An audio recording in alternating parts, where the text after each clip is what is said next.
श्रुतिस्मृति पुराणोक्त फल प्राप्त्यर्थम श्री परमेश्वर प्रीत्यर्थम। खुद का नाम लेना है, गोत्र का नाम मालूम हो तो गोत्र का नाम लेना है। गर्ग गोत्र। सकल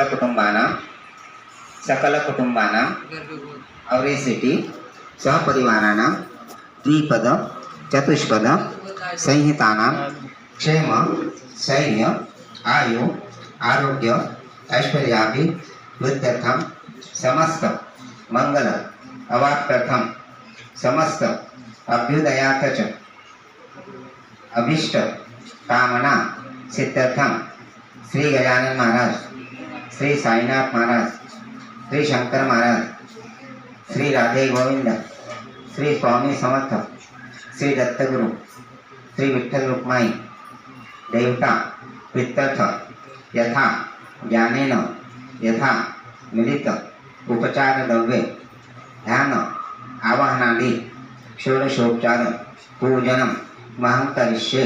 तत्रादो निर्सिद्धतं महागणपति स्मरण कलश शंका घंटा पूजन च करिष्ये। तो